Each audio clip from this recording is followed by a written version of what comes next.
En tant qu'adjointe à l'urbanisme, j'ai sous ma responsabilité le droit des sols, la maîtrise du foncier, c'est-à-dire tous les permis de construire, les acquisitions ou les cessions de parcelles pour la ville.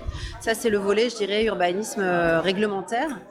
Mais je ne suis pas seulement adjointe à l'urbanisme, j'ai aussi dans ma délégation le développement harmonieux de la ville. Donc ça, c'est un sujet plus prospectif. L'idée, c'est de se redonner la maîtrise et la gouvernance de ce qu'on a envie de faire de cette ville en termes de paysage urbain, en termes de qualité des espaces publics et en termes de devenir de nos quartiers. Donc il s'agit de concilier des aspects très réglementaires, mais aussi un aspect où on va imaginer ensemble et avec les habitants la ville de demain.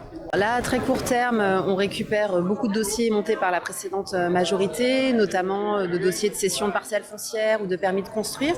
Certains qu'on décide de mener à terme, d'autres qu'on a décidé d'arrêter pour des raisons politiques liées à la vision que nous souhaitons porter, qui est de limiter la bétonisation de nos quartiers et de recouvrir vraiment la maîtrise de notre ambition.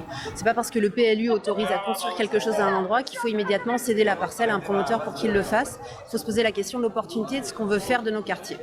Ça, c'est la première chose. La deuxième chose, c'est un audit et un inventaire, je dirais, de toutes les propriétés municipales. Beaucoup de propriétés sont vacantes, beaucoup de bâtiments sont vides et il s'agit de voir ce qu'on peut faire de tout ce patrimoine pour les Marseillaises et les Marseillais. Ce sera les deux grands axes prioritaires de ces 100 jours qui viennent, tout en lançant un travail plus prospectif sur comment on veut imaginer le projet urbain. Vous savez que la métropole a récupéré beaucoup de compétences en matière d'aménagement et d'urbanisme. Donc là, il va s'agir pour nous de réfléchir à la manière dont on fait des propositions pour entrer dans un dialogue constructif avec la métropole et participer au devenir de notre ville.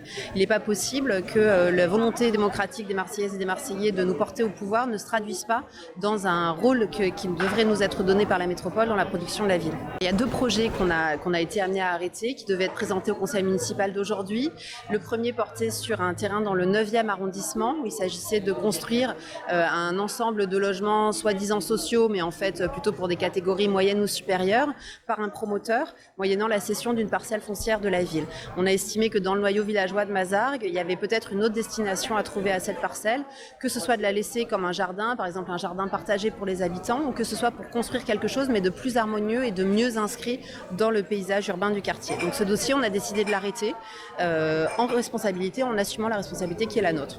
Le deuxième sujet, c'est un sujet dans le 12e arrondissement, traverse des faïenciers, où en fait, la proposition qui nous était faite était de voter la vente d'un terrain municipal à une particulière, sauf qu'on s'est rendu compte qu'en fait il s'agissait de lui vendre pour qu'elle le revende ensuite à un promoteur immobilier qui s'apprêtait à construire une tour dans un ensemble de maisons. On est sur du tissu résidentiel mais de basse hauteur et le promoteur s'apprêtait à construire une tour sur ces parcelles reconduites.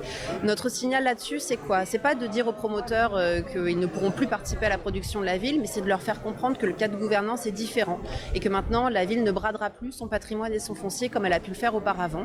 On veut discuter avec eux, mais dans un dialogue respectueux et équilibré.